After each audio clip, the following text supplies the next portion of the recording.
Bien, maintenant, nous sommes avec Thierry Hubscher, le directeur de ce mémorial de Verdun. Est-ce que je peux dire aussi que vous en êtes aussi un peu l'initiateur? Parce qu'il a été réouvert il y a quoi, 5 mois, c'était en février, je crois, après d'importants travaux. Et ce que vous avez voulu montrer, c'était tous les côtés humains, mais des deux côtés, français et allemand. C'est pas seulement les soldats allemands de la Première Guerre, français de la Première Guerre, mais ce sont les soldats de la Première Guerre. Ça, c'était une vision importante. Effectivement. Ce projet-là que vous voyez aujourd'hui, c'est l'aboutissement d'un travail de 5 ans.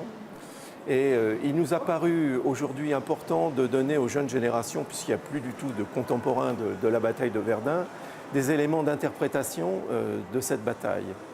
Qui ne veut pas dire grand-chose pour eux d'ailleurs. Hein. Alors, il y a 100 ans, Verdun, on est entouré d'enfants qui visitent aujourd'hui, et ces enfants-là, ça ne leur parle pas franchement. C'est vrai, c'est vrai. Mais pour autant, ici, on baigne dans l'histoire et on ne peut pas ne pas se rendre compte que l'histoire, elle est toujours autour de nous. Je vous montrerai tout à l'heure que le champ de bataille, aujourd'hui, abrite encore 80 000 corps qui sont autour de nous. Donc donner aux jeunes générations des éléments d'interprétation de la bataille de Verdun, sans pour autant trahir l'esprit du mémorial qu'avait voulu son créateur, Maurice Genevoix, en 1967, à la différence qu'aujourd'hui, on célèbre le combattant de Verdun, quelle que soit sa nationalité. Oui, c'est l'avantage du temps qui passe parfois. Alors, on s'est mis devant cette illustration avec Verdun en cœur de cible et des cercles concentriques. Qu'est-ce que ça veut dire, Thierry? Alors, imaginez que vous êtes le 21 février 1916, c'est le jour du déclenchement de la bataille, et en cette première journée, les Français vont être l'objet d'un déluge de l'artillerie allemande. On estime qu'il est tombé plus d'1 million d'obus.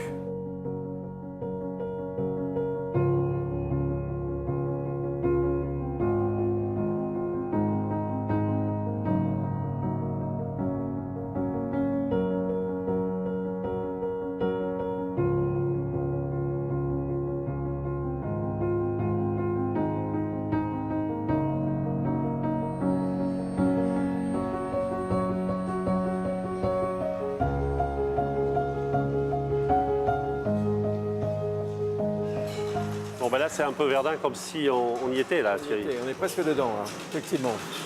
L'idée des 3 écrans, enfin des écrans en escalier comme ça.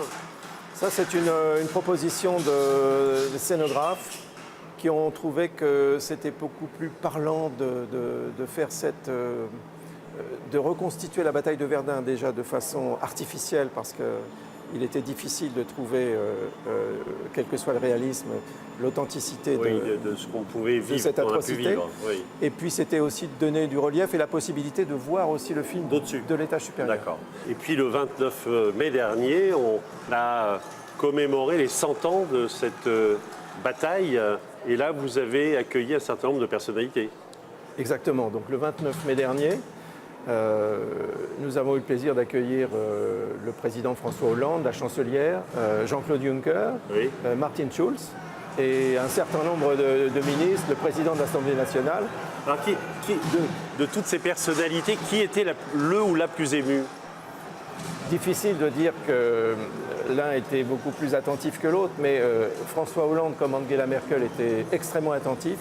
Et j'ai trouvé une émotion très particulière, toute particulière de la part de la chancelière. Oui. Peut-être avait-elle des souvenirs très particuliers, encore qu'on n'a pas retrouvé dans son arbre généalogique de témoins, alors que François Hollande a un grand-père qui lui a combattu à Verdun. Mais elle était extrêmement émue, notamment dans une séquence où on parle effectivement de la motivation des combattants et en particulier aussi une séquence où on présente des objets qui ont été faits par les combattants. C'est vrai que c'est émouvant, on va en voir tout de suite. Vous-même, vous avez retrouvé un grand-père qui avait participé à Verdun. On a tous plus ou moins dans nos familles, on connaît quelqu'un qui était à Verdun, moi c'est mon cas. Pourquoi? Parce qu'à Verdun, les troupes changeaient régulièrement? Alors, la stratégie qui avait été développée par l'état-major et les politiques était de faire de Verdun un lieu fédérateur, hein, parce que l'opinion publique commençait à se lasser un peu. Donc on a dit, à Verdun, il faut que tout le monde y passe. Et ils ont mis en place un système de rotation où 80% des troupes françaises sont passées à Verdun. Les gens y restaient une semaine, 15 jours maximum. Ça veut dire qu'au bout de 300 jours, Verdun était dans toutes les familles.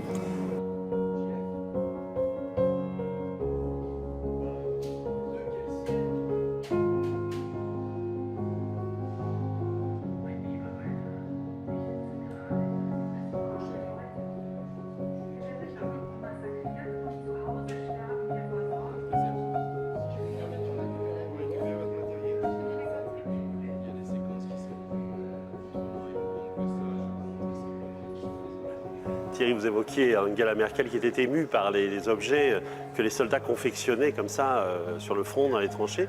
Et là, on a une collection très très particulière. Venez, on va aller la voir d'un peu plus près. Ça fait partie des objets qui ont particulièrement ému la chancelière. Oui. On a ici une collection de petits animaux de ferme qui a été réalisée par un soldat français qui est loin d'être anonyme, on connaît son nom, il s'appelle Charles Gross. Et il avait une fille qui ne savait pas lire et le seul moyen qu'il avait trouvé pour communiquer avec elle, c'était de lui confectionner le soir. Donc ces petits objets en bois, peints, vous voyez avec quel soin ça a été fait. Et lorsqu'il en avait suffisamment, il les mettait dans ces boîtes que vous voyez au fond et il lui envoyait les boîtes. Il lui confectionnait aussi des bandes dessinées. Oui. Et malheureusement... Lettre de papa à sa petite Guylaine. Voilà. Oui. Malheureusement, le père est mort avant la fin de la guerre et il n'a jamais revu sa fille. Et sa famille nous a légué toute la collection des petits objets qui sont exposés dans cette vitrine. Alors voilà, c'est un exemple parmi d'autres de ces objets qu'on peut retrouver. Hein. On trouve des porte-monnaies, on trouve des cannes aussi qui ont été sculptées, j'imagine, le soir. Voilà. Alors, il faut savoir que là, on a représenté une évocation française, mais comme on est dans l'évocation franco-allemande, on s'est attaché à ce que l'on trouve autant de témoignages allemands que français. Oui, témoignages allemands d'ailleurs, avec d'autres matériaux que les témoignages français, hein, les objets. Il y a des raisons à ça aussi. Ah, c'est vrai. Alors, l'artisanat de tranchée qui est exposé démontre que les Allemands travaillaient plus la pierre, ou travaillaient plus la cire ou la bougie. Parce que le métal était réquisitionné. Le métal était réquisitionné, alors que les Français travaillaient sur des douilles d'obus. Mais il y avait un point commun entre tous ces soldats, c'est qu'ils se faisaient tous des cannes en bois. Bon, on pourrait y rester évidemment plusieurs journées ici dans ce mémorial. Merci beaucoup Thierry de nous avoir accompagnés dans cette visite guidée par vous. C'est un vrai plaisir.